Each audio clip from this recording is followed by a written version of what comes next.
You think you're out of control. You think life's just happening to you, not for you. Every morning you wake up feeling overwhelmed by your own choices, like you're suffocating under the weight of your habits, trapped in patterns you swore you'd break 100 times before. But here's the truth, and yeah, it might sting a little at first. You're not out of control, you're just undisciplined, and there's a huge difference between those two things. Control isn't something you're born with. It's what shows up when discipline meets opportunity. Control is what happens when you stop blaming your circumstances and start building your future. It's what you unlock the moment you realize the same force that created your problems can solve them. Society wants you to believe you're powerless, that you're broken, that something's wrong with you, that you're missing something deep inside. They want you to believe your best life is out of reach and that you should just settle. But that's the biggest lie ever told to the human soul. You have more power in one finger than most people use in a lifetime. You have more potential in your sleep than some people use fully awake. You have more control over your future than you've ever been taught to believe. But here's the kicker. Power means nothing without discipline. It's useless without structure. It's dangerous without direction. That's what we're talking about today. Not just how to feel in control, how to build the discipline that makes control automatic. So let me ask you something. Be honest. When's the last time you did something you didn't want to do just because it was the right thing? When's the last time you said no to something tempting because you knew it would hurt you? When's the last time you chose the harder road because you knew it would make you better? If you're hesitating, you're not alone. We live in a world that glorifies shortcuts, that celebrates comfort, that tells you to follow your feelings. But feelings lie, emotions manipulate, impulses destroy, and if you're following them instead of leading them, then you're not living your life. You're being lived by it. The average person makes 35,000 decisions every day. That's 35,000 chances to choose purpose over pleasure, growth over ease, discipline over comfort. But most people, they're on autopilot, letting habit drive the car while their dreams watch from the passenger seat. But not you. You wouldn't be here if you were average. You're here because something inside you is hungry for more. Something deep down knows you were made for something greater. That voice inside you, that's your future self calling. That's your potential demanding a chance to live. Discipline isn't punishment. It's preparation. It's not restriction. It's freedom. It's not about what you can't do. It's about what you choose not to do, so you can become who you were born to be. Every major achievement in human history started with someone saying no to short-term gratification and yes to long-term greatness. Every legend was built on self-control, and you've got that same potential, that same fire, that same power. But power without discipline? That's like a car without brakes. It might move, but it's crashing eventually. So what is discipline, really? It's not being perfect. It's not being emotionless. It's not never making mistakes. That's not discipline. That's burnout. That's not sustainable. That's not life. Real discipline is this. It's the ability to respond instead of react. It's the power to choose your path instead of letting life choose it for you. It's becoming the director of your life instead of just playing a role in someone else's script. And discipline, it's built on 3 core pillars. 1, awareness. You can't change what you can't see. You can't fix what you won't face. Most people live their lives in a daze. Wake up, go through the motions, sleep, repeat. No thought, no awareness, just habits and reactions. But once you become aware of your thoughts, your patterns, your triggers, you gain power. Because now you can choose something different. Once you understand the program, you can rewrite it. Once you recognize the cycle, you can break it. 2, acceptance. This is where most people get stuck. They become aware of their patterns, but they start beating themselves up instead of changing them. They waste energy on regret instead of investing it in growth. Acceptance isn't giving up. It's getting honest.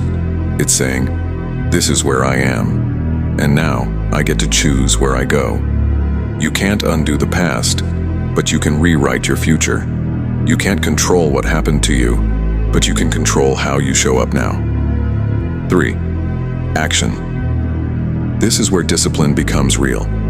Awareness and acceptance mean nothing without action. Anyone can make big promises when they're motivated. Anyone can set goals when life feels easy. But discipline? It's doing what needs to be done, especially when it's hard, inconvenient, uncomfortable, and the last thing you feel like doing. Your brain is a muscle. Self-control is a skill. Every time you choose discipline over comfort, that skill grows. Every time you show up when you don't feel like it, your brain learns to trust you. But here's the secret. Discipline isn't about willpower. It's about systems. It's about setting up your life so that doing the right thing becomes easier and giving into temptation becomes harder.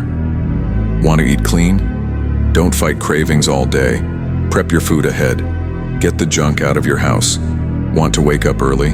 Change your night routine. Put your phone across the room, lay your clothes out. The most disciplined people aren't relying on grit. They're relying on systems that make success automatic. Design beats willpower every time. And here's the wild part. The more you do this, the stronger your willpower actually gets. The more you practice self-control in small things, the easier it gets in big ones. It's compound interest for your character. Let me show you how this plays out.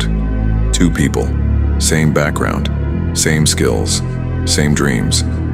Person A starts making tiny 1% better choices, wakes up a bit earlier, reads a few pages instead of scrolling, eats a little better, moves their body, goes to bed on time. Person B makes 1% worse choices, hits snooze again, skips the workout, eats fast food, stays up too late, watches another show. At first, no big difference. But over time, everything changes. A year from now, 5 years from now, they're living completely different lives, all from tiny daily decisions. That's the compound power of discipline. It's not about massive changes. It's about small, consistent choices that stack up. But the same rule works in reverse. Lack of discipline compounds too, into regret, stress, failure, and missed potential. Every time you choose discipline, you're making that choice easier tomorrow. Every time you avoid it, you're making growth harder later. That's why your daily habits matter so much. That's why your morning matters.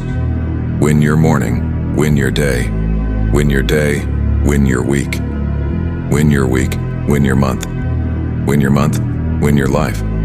So start simple. Keep it real. Wake up 30 minutes earlier. Meditate. Move. Eat with intention. Write down your goals. Set your mind. Prime your energy. Build a morning routine that works for you and then protect it. Now let's get tactical. Here are 5 proven ways to build real-world discipline. 1. Start ridiculously small. If you want to build a habit, make it so easy you can't say no.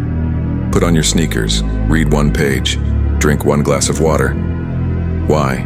Because the point isn't the task, it's keeping a promise to yourself. 2. Stack your habits. Link a new habit to something you already do. Do a push-up after brushing your teeth. Read while drinking coffee. Breathe deeply before checking your phone. Stack it on what's already automatic. 3. Design your environment. Make good choices easy. Put healthy food front and center. Lay out your gym clothes. Leave your journal by your bed. Make the right choice the obvious choice. 4. Track your progress. What you track, you improve. Mark an X on a calendar. Use a habit app. Journal your wins. Track your effort, not for perfection, but for momentum. 5. Celebrate small wins. Every time you follow through, acknowledge it. Not with a treat, but with pride. You kept your word. You showed up. You honored your future. That matters. Now listen closely. You are not broken. You're not flawed. You're not weak. You're not doomed to struggle. You are strong. You are capable. You were made for greatness. But that greatness, it lives behind one door, and that door is discipline. Discipline isn't your enemy, it's your freedom. It's not your burden, it's your wings. It's not holding you back, it's what will finally set you free. Every great story began with someone choosing discipline over comfort, and that someone can be you. It should be you. It will be you, if you decide. You already have what it takes. The only question now is, will you use it? Because your future is waiting. Your potential is waiting. Your purpose is waiting. It all starts with one choice, one moment, one act of discipline. You're not out of control. You're just undisciplined. But that can change, starting right now. This is your moment. This is your reset. This is your chance. Take it.